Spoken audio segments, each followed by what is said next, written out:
सूत्र अर्थना रहस्यो। प्रणाम। मोपत्तीना 50 बोल अने एमानो एक महत्वनो बोल कामराग, स्नेहराग, दृष्टिराग, परिहर। આપણે ઘણી બધી વાર સાંભળ્યું છે અર્થ અને કામ એ બંનેના કારણે જીવ અનાદિકાળથી ભટકી રહ્યો છે। અહીંયા એક વસ્તુ ધ્યાનમાં લાવવા જેવી છે, ક્યાંય પણ અર્થ પરિહરવું એ શબ્દ ન વાપર્યો, કામ પરિહરવું એ શબ્દ ન વાપર્યો, કામરાગ, સ્નેહરાગ, દૃષ્ટિરાગ, પરિહરવું દરેક જગ્યાએ રાગને પરિહરવાની વાત મૂકી। એનો અર્થ એ થયો કે આપણે પ્રવૃત્તિઓના ત્યાગી તો બની જ નથી શકતા। જ્યાં સુધી સંસારમાં છીએ ત્યાં સુધી કેટલીક પ્રવૃત્તિઓનો ત્યાગ તો શક્ય જ નથી। કેવળ જ્ઞાન થઈ જાય ત્યારબાદ પણ ખોરાક લેવા આદિ કેટલીક પ્રક્રિયાઓ એ સામાન્યતયા કરવી પડે, તો અન્નનો ત્યાગ નથી કરી શકતા, આહારનો ત્યાગ શક્ય નથી, પણ આહારના રાગનો ત્યાગ એટલે કે આહાર સંજ્ઞાનો ત્યાગ એ શક્ય છે। આવી રીતે સાહજિકપણે આપણને આવી વાતો આવે કે ભાઈ આહાર વિના કેવી રીતે ચાલે, આપણે બધા એમ કે આ નહીં ખાવાનું, આ નહીં કરવાનું, બધું આહાર સંજ્ઞા। આપણે આ ભેદ સમજવા જેવો છે। આહાર વાપરવો, એનો ત્યાગ કરવો એવું ક્યાંય કીધું જ નથી। ખુદ પરમાત્મા પોતે આહાર વાપરતા, એટલે આહારના ત્યાગની કોઈ વાત આપણે ત્યાં નથી મૂળમાં। અને આહાર ખોટો છે કે ખરાબ છે એવું પણ કેવી રીતે કહી શકશો, કારણ કે આહાર સ્વયં તો જડ છે, એ ચૈતન્ય હોત તો એમાં વિચારી શકત કે એ સારો છે કે ખરાબ છે। પૂતગલ ક્યારે પણ ખરાબ ન હોઈ શકે કે સારા ન હોઈ શકે, કારણ કે પૂતગલ તો જડ છે। જળની અંદરમાં આપણે સારા કે ખરાબની બુદ્ધિ પ્રગટાવીએ છીએ। કોઈ એક વ્યક્તિ માટે એક વસ્તુ એ સારી છે, ફોર એક્ઝામ્પલ આપણે એવું વિચારીએ કે ખીર છે કે દૂધ પાક છે, સામાન્ય વ્યક્તિ માટે એ બહુ સારું છે, એને ભાવે, ગળ્યું છે, સ્વાદમાં સારું છે, શક્તિરૂપે પણ સારું પરિણમે છે, એટલે એની માટે એ શુભતાવાળું છે, સારી વસ્તુ છે। હવે જેને લૂઝ મોશન થયા છે એ વ્યક્તિ માટે એ સમયે એ પર્યાયમાં એકદમ ખરાબ છે। જો એ ભૂલથી પણ એને સારું માનીને ખાઈ લે તો એની તકલીફ ઓર વધી જાય। એટલે દ્રવ્ય એનું એ જ રહેવાનું। દ્રવ્ય ક્યારેય સારું કે ખરાબ નથી, દ્રવ્ય માટેની આપણી જે પરિપ્રેક્ષતા છે, આપણી જે અપેક્ષા છે, એના દ્વારા એ સારું કે ખરાબ આપણે નક્કી કરીએ છીએ। એટલે કામ ખરાબ, અર્થ ખરાબ એ બરાબર, એ પ્રક્રિયા દુર્ગતિમાં લઈ જનારી છે, પણ તેમ છતાં અહીંયા કામ રાગ અને અર્થ રાગ અને સ્નેહ રાગ, આવા રાગ તોડવાની વાત મુખ્ય થયા છે। આપણે બહુ સિમ્પલી વિચારીએ કે જો પૈસાદાર હોવું એ ગુનો હોત તો વસ્તુપાળ તેજપાળના કેમ આટલા પ્રશંસા આપણે કરતા હોત। અલબત્ત આપણે એના ધનવાનની પ્રશંસા નથી કરતા, એ ધનવાન છે એ પર્યાયની, આપણે એને ધન સુકૃતમાં વાપર્યું એની પ્રશંસા કરીએ છીએ। પણ ક્યાંય એવું પણ લખ્યું કે ધનવાન માણસ હોય એટલે એ ખરાબ થઈ ગયો કે દુર્ગતિગામી થઈ ગયો, આવું તો નથી આવતું। પણ ધનનો લોલુપ માણસ હોય તો એ સાવ ગરીબમાં ગરીબ હોય અને સાવ તુચ્છ વસ્તુમાં પણ મોહ રાખવાનું થયું તો પણ મરીને એ તેમાં ઉત્પન્ન થાય એવું બની શકે। એટલે મૂળમાં રાગ ખરાબ છે। એટલે સૌથી પહેલું આપણે આ સમજવાનું કે જ્યાં આહારની વાત આવે લોકો આપણને કહી દે એટલે આપણે બહુ પ્રેમથી કહી દે કે હવે એમ તો કંઈ છૂટે એમ નથી, પૈસા કમાવ્યા વગર ક્યાં ચાલવાનું છે ભાઈ, આ બધા વિષયો વગર ક્યાં ચાલવાનું છે ભાઈ। આ બરાબર છે, એના વગર નથી ચાલવાનું, પણ એના રાગ વગર ચાલી શકે। પૈસા કમાવવા માટે રાગ કરવો જરૂરી નથી, પૈસા કમાવવા માટે લોભ કરવો જરૂરી નથી। વગર લોભે આપણું કર્તવ્ય સમજી આપણી આવશ્યકતા પ્રમાણે આપણે કમાઈ શકીએ। જે પુણ્ય શ્રાવકના વખાણ પરમાત્મા સ્વમુખે કરતા જેમની સામાયિકના, એ પુણ્ય શ્રાવક પોતે રોજ કમાવા તો જતા જ હતા, પણ એ કમાવાની ઓલામાં પ્રવૃત્તિમાં એની વૃત્તિમાં લોભ ન હતો। એટલે આપણે એ ડિફરન્સ સૌથી પહેલાં સમજવો જ પડશે કે બે વસ્તુ અલગ છે। કમાવવું એ પાપ છે, એ વાતને વસ્તુને કાઢી કમાવવાની ઘેલછા એ પાપ છે। આપણે કમાવાનું જ્યાં સુધી દૂર ન કરી શકીએ ત્યાં સુધી કમાવાની ઘેલછાને આપણે દૂર કરી શકીએ। એવી જ રીતે વિષયોને પામવાની ઘેલછા એને દૂર કરી શકીએ. એટલે શબ્દ, રૂપ, રસ, ગંધ અને સ્પર્શ, આપણે ગયા સત્સંગમાં એ બધું જોયું. એ બધાની જે ઈચ્છાઓ છે એ ઈચ્છાના રાગને આપણે તોડી શકીએ. એટલે જ્યાં કામરાગ, સ્નેહરાગ, દ્રષ્ટિરાગ, પરિહરુ શબ્દ આવે છે ત્યારે મૂળમાં આપણને ઉપસ્થિત થવો જોઈએ આપણો રાગ કે જે આપણે કર્યો. અને રાગ તો સૂક્ષ્મમાં સૂક્ષ્મ પણ હોય. આખો સંસાર ત્યાગનાર મહાત્માઓને પણ ઘણી બધી વાર પોતાના ઉપકરણોની અંદરમાં પણ રાગ થઈ જતા હોય અને એના કારણે એ આવી નબળી ગતિમાં જતા હોય એવા દ્રષ્ટાંતો શાસ્ત્રમાં ઘણીવાર આપણે જોયા અને સાંભળ્યા પણ છે. એટલે રાગ તો કોઈને પણ થઈ શકે અને કોઈ પણ વસ્તુમાં થઈ શકે. રાગ થવા માટે જરૂરી નથી કે એ વસ્તુ શ્રેષ્ઠ હોય. રાગ તો ગમે તે વસ્તુમાં, નબળામાં નબળી વસ્તુ છે પણ મારાપણાનો રાગ એકવાર ઘૂસી ગયો તો આપણે નથી છોડી શકતા. કેટલી વાર આવું થાય કે આપણે સિદ્ધિ તપ કરી લઈએ બહુ ઇઝીલી, પણ પછી સિદ્ધિ તપનું પારણું થઈ ગયું હોય અને એક વસ્તુ જે સામાન્યપણે ભાવતી હોય એ વસ્તુનો રાગ આપણાથી છૂટે નહીં, તરત આપણને એનું આકર્ષણ થાય, મોઢામાં પાણી આવે કે ભાઈ એ બધું બરાબર ભાઈ, ઘણા વખતથી આ નથી ખાધું, લઈ આવ ને યાર. રાગ છોડવો મુશ્કેલ છે. અને મજાની વાત એ છે કે ત્યાગ કર્યા પછી પણ રાગ છોડવો તો મુશ્કેલ જ હોય છે, કારણ કે ત્યાગ દ્રવ્યનો થાય છે. દ્રવ્ય પ્રત્યેના રાગ ન થતો હોય તો બરાબર. ઉપવાસ, એકાસણું વગેરે જે તપ છે એ આહારનો ત્યાગ થતો હોય તો મુશ્કેલી જ છે, કારણ કે આહારની સંજ્ઞા કે રાગ તો ઊભો જ છે પાછો. એટલે એ ધર્મનો બહુ મોટો અર્થ સરતો જ નથી, કારણ કે એ ઘા કરતો જ નથી કોઈ વસ્તુ ઉપર.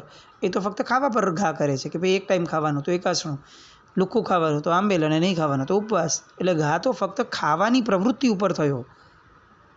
પણ અહીંયા તો કામ રાગ, રાગ એ વૃત્તિ છે, પ્રવૃત્તિ નથી. એટલે મોક્ષ માર્ગમાં પ્રવૃત્તિ છોડવા કરતાં વધારે વૃત્તિ છોડવાનો ભાર વધારે છે.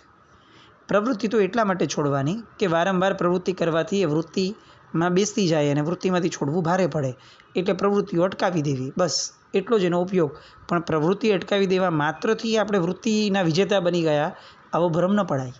વૃત્તિઓ કાઢવી પડશે. શબ્દની વૃત્તિઓ, રૂપની વૃત્તિઓ, રસની વૃત્તિઓ, ગંધની વૃત્તિઓ, સ્પર્શની વૃત્તિઓ, આ બધું કાઢશું ત્યારે કામરાગ જીતાશે.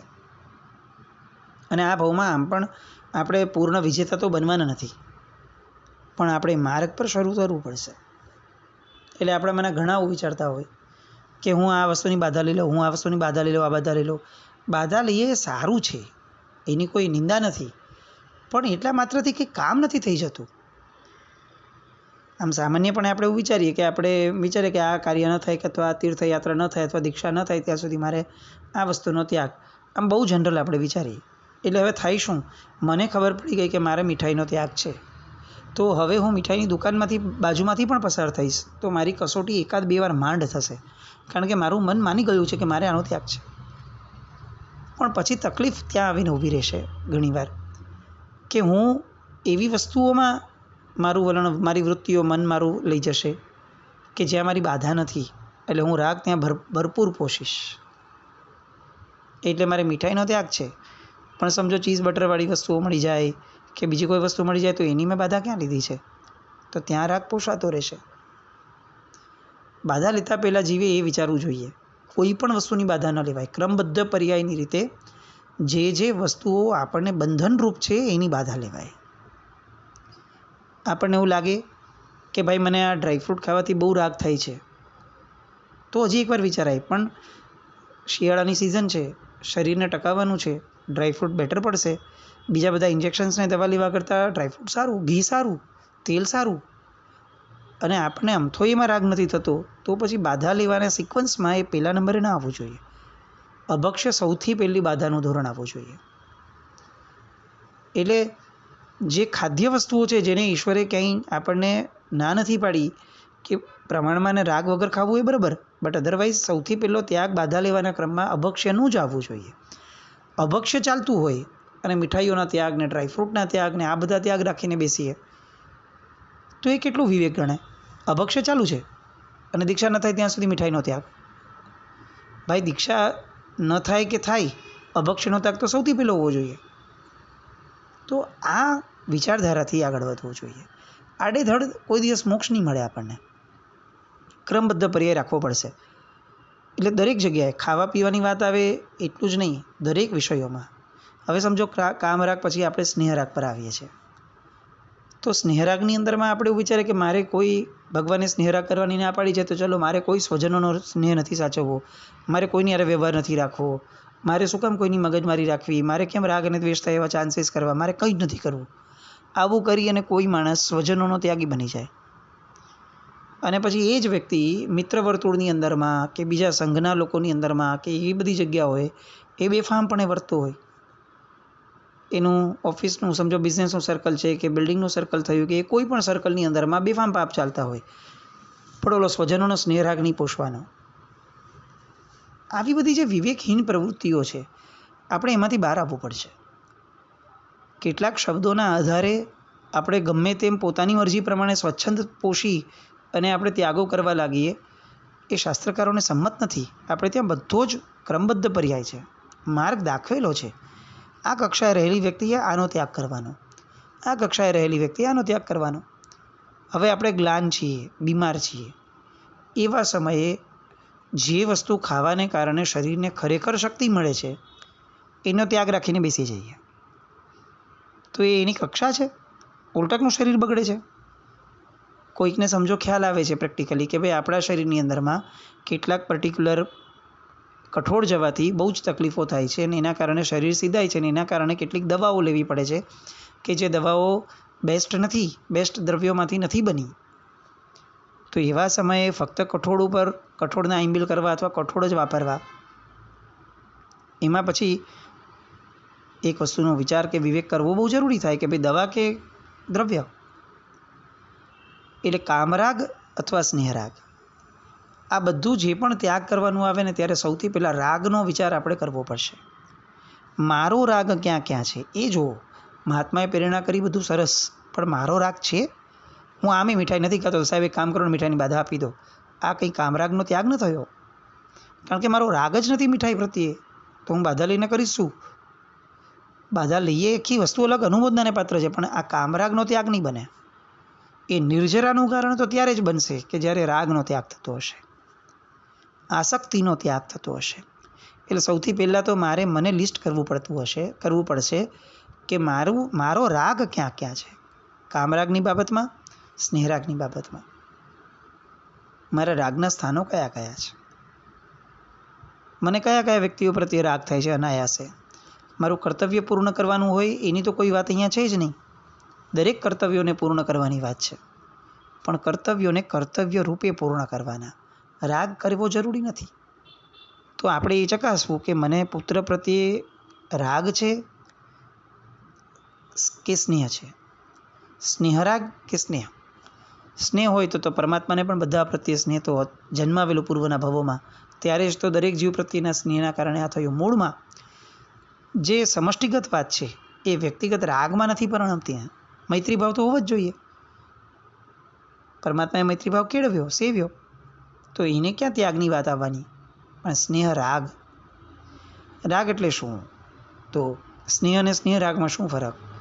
તો કે સ્નેહ એ છે કે જે સામાન્યતઃ સહજપણે પ્રગટે.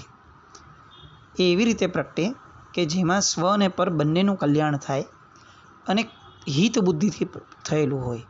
એમાં ક્યાંય પણ સામા પ્રત્યેની સ્વાર્થ બુદ્ધિ અથવા સામા પ્રત્યેનો પોતિકાપણાનો ભાવ, પોઝેસિવનેસ, અથવા એ જે કરે તે ચાલે એવું મમત્વ, આવો કોઈ પણ ભાવ નહીં. સહજ સ્નેહ દરેક જીવ પ્રત્યે આવે. એમાં કોઈ ભેદભાવ નહીં કે આ મારો છે ને આ બીજાનો છે, કાંઈ નહીં. એ દરેક પ્રત્યે પ્રગટે. મહાત્માઓ, સંસારીજનો મહાત્મા બને, દીક્ષા લે, તો એવા સમયે એને રાગનો ત્યાગ કરવાનો છે. સંસારના સ્વજનોના રાગનો ત્યાગ છે. ફક્ત સ્વજનોનો ત્યાગ ક્યાં છે? ફક્ત સ્વજનોનો ત્યાગ હોય તો દીક્ષાના પછીના દિવસે કોઈ મળવા આવે માતા પિતા, તો ધડ દઈને ના પાડી દેવાય કે હું તમને ઓળખતો જ નથી, મારે તો શું, મેં તો તમારો ત્યાગ કરી લીધો, લ્યો. પણ એવું નથી આપણે ત્યાં. આમ તમે પ્રણાલિકા જુઓ તો જે દિવસે દીક્ષા થઈને બીજે દિવસે પાછા સંસારી ઘરે પગલાં કરવા બી જવાનું વ્યવહાર છે, ના નથી. પણ મૂળમાં એ સૂચવાય છે કે પૂર્ણ કટઓફવાળી દિશાની વાત અત્યારે શરૂઆતથી નથી, પણ રાગનો તો same day same moment cutoff હોય. પછી મારા સંસારી સ્વજનો બીમાર પડ્યા છે તો હું જાઉં, મારા સંસારી સ્વજનોને હા, ઋણની અપેક્ષા આખી વસ્તુ અલગ છે કે ભાઈ એમને ધર્મ પમાડવા જઈએ, પણ વ્યવહાર ન હોય. એટલે દરેક વસ્તુમાં આવી છણાવટ કરવી પડશે કે આપણે બહુ પાતળી ભેદરેખા છે કામ અને કામરાગમાં, સ્નેહ અને સ્નેહરાગમાં. આપણે એને સ્નેહમાં ખપવી દઈએ એ વાત સાચી, પણ મૂળમાં આપણો રાગ ન પોષાતો હોવો જોઈએ એ તો પ્રામાણિકપણે આપણે જ જોવું પડશે. એટલે કામરાગ, સ્નેહરાગ, દ્રષ્ટિરાગ, પરિહરો, આ જે પરિહરવાની વાત છે એ પરિહરવાનું પણ જ્ઞાનપૂર્વક છે, ધડ દઈને નથી, વિવેક છોડીને નથી. હવે કેવી રીતે કરી શકાય, રાગ કેવી રીતે તોડી શકાય? ધડ દઈને માણસને છોડવાનું એમ નહીં, પણ પૂર્વના જે મહાપુરુષોના ચરિત્રો આપણી પાસે છે, દ્રષ્ટાંતો આપણી પાસે છે, અથવા શાસ્ત્રના કેટલાક વચનો આપણી પાસે છે, એને મનમાં સતત સેવવાના, મનમાં વિચારણામાં લાવવાના. આ કંઈ ઓવરનાઇટ થાય એવું કાર્ય નથી, આ over a period of time થાય એવું કાર્ય છે. એટલે દર વખતે પોતાની જાતને પૂછતા રહેવાનું કે આવી વસ્તુમાં સ્નેહ, આવી વ્યક્તિઓ પર સ્નેહ થાય છે તને, આ વ્યક્તિ ખોટું કરે છે એટલે એનો ત્યાગ કરવો એ કંઈ સ્નેહરાગનો ત્યાગ નથી. એ વ્યક્તિ સાચું પણ કરતી હોય તો પણ મૂળમાં સંબંધ નશ્વરો છે, બધા નશ્વર સંબંધો છે. એ સારું બોલ્યો તોય શું અને ખરાબ બોલ્યો તોય શું ભાઈ?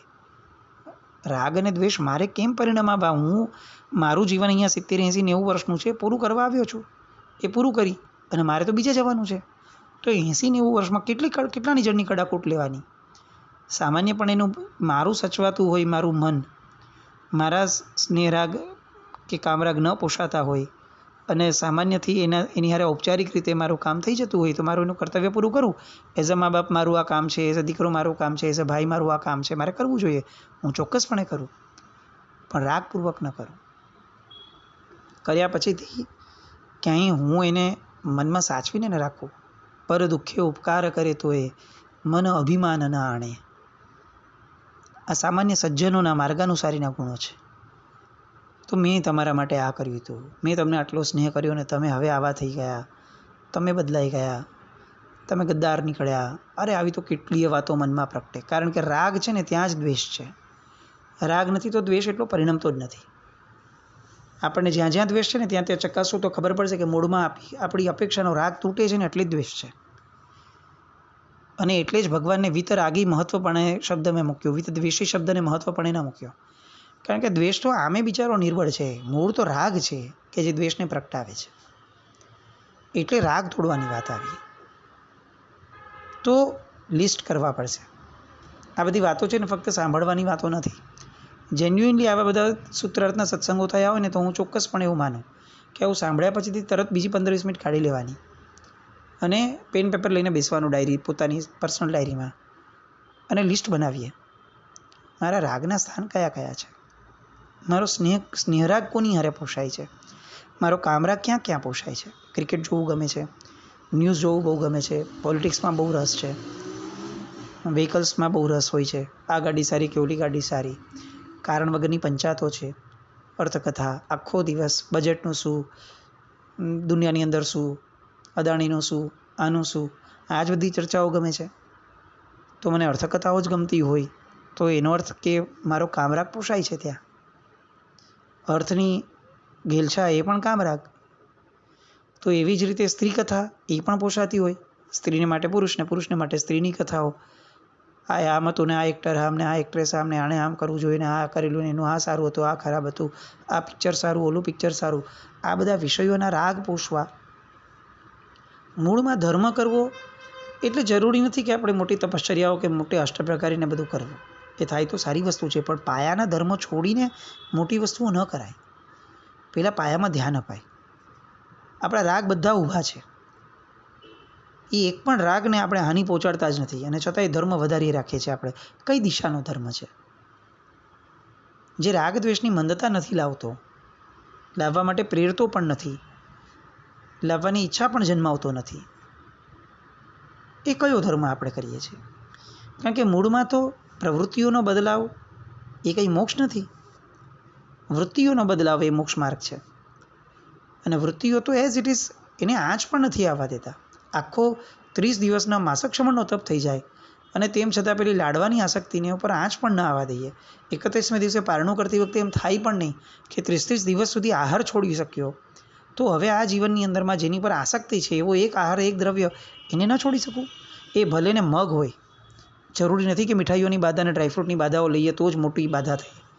મને જેમાં આસક્તિ છે ને એ બાધા સૌથી મોટી. અને એ પણ જરૂરી નથી કે એની આસક્તિ માટે આપણે દ્રવ્યનો ત્યાગ કરીએ.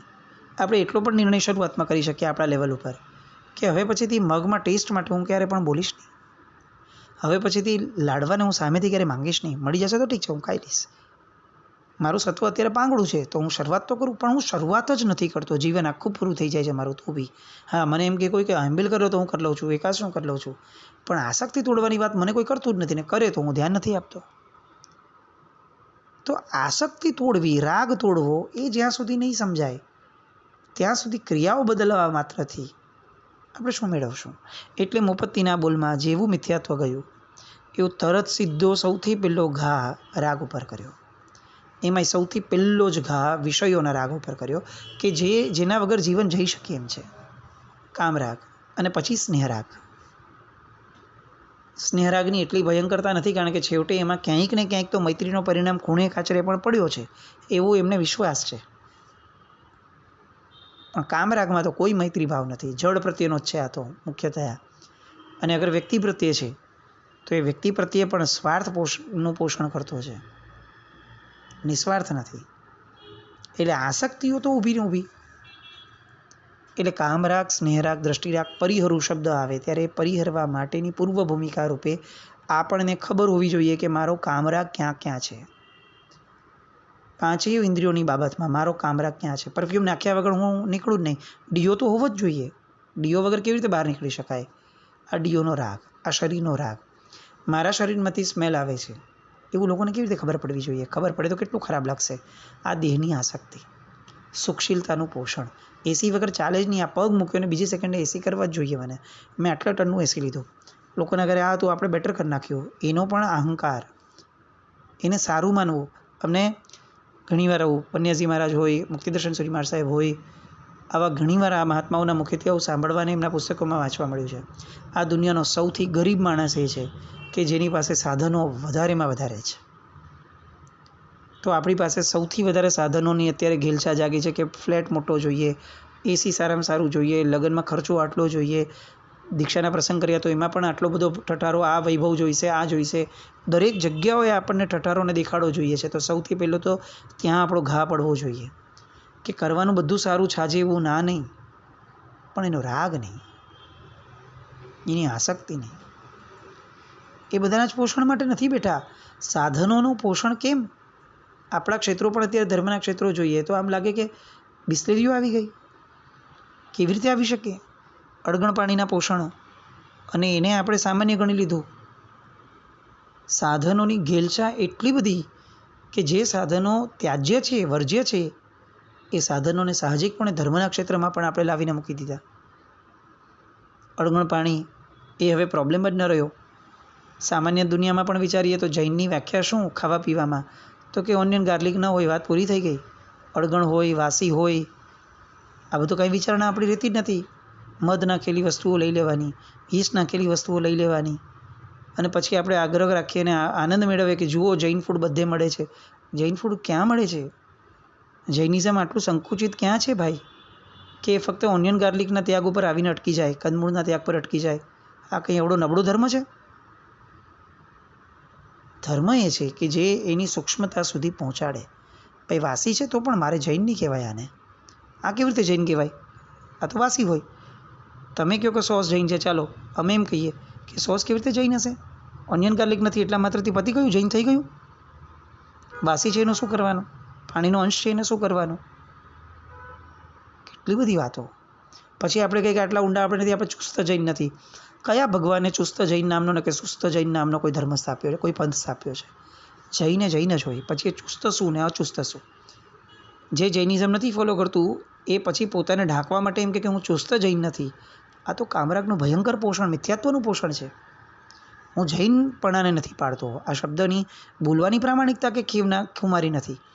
ભાઈ નથી પડાતું મારાથી. મારા વિષયો એટલા મને સતાવે છે કે વાસી ખાવાની ઈચ્છા થઈ જાય છે.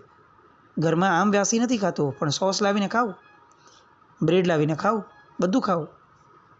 અને છતાંય જૈન ખાઉં છું, આવો એક ટેગ લગાડું મને, આ મિથ્યાત્વ આપણને ક્યાં લઈ જશે? કારણ કે આ વ્યક્તિગત ન રહ્યું, આને આપણે સમષ્ટિગત બનાવડાવ્યું. અને આનું ભયંકર પરિણામ એ આવે કે જૈન શબ્દની વ્યાખ્યાને આપણે એટલી બધી નબળી રીતે વાપરીને બદનામ કરી આપણી પોતાની લાલસાને પોષણ કરવા માટે કે ભવાંતરમાં જૈન શબ્દ સાંભળવા મળશે કે નહીં એ પ્રશ્ન થશે. માસક ક્ષમણ સહેલા છે, પણ આવી રીતે લાલસાઓનો ત્યાગ સહેલો નથી. ને કામરાગ સ્નેહરાગ દ્રષ્ટિયાગ પરુ ફટાકથી બોલીને નીકળી જવાય, આખી મોપત્તીનું પલોયન થઈ જવાય.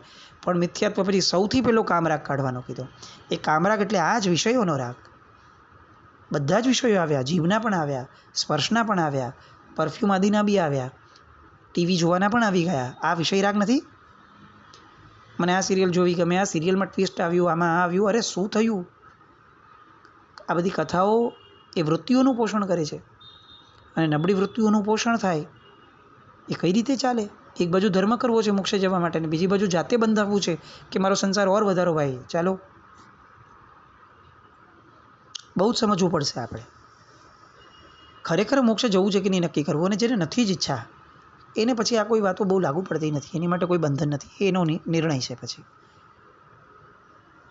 પણ જેને જવું છે એને પ્રામાણિકતાથી વિચારવું પડશે કે હું આ ઓછું તો કરું, ઘા તો મારું, ચાલો એક હથોડી, નાનકડી હથોડીથી મારું, પણ ઘા તો મારું આ મારી વૃત્તિઓ ઉપર. અને નહીં તો પછી કયા ધર્મીપણાનો હું દંભ લઈને ચાલું છું, કયા ધર્મીપણાનો આડંબર કરું છું, જો હું મારી વૃત્તિઓને ઘા મારવામાં પણ મને રસ નથી. પ્રવૃત્તિઓના પરિવર્તનને ધર્મ સમજવાની ભૂલ ન કરાય. પ્રવૃત્તિઓનું પરિવર્તન એ ધર્મનું ડગલું હોઈ શકે, ધર્મ ન હોઈ શકે.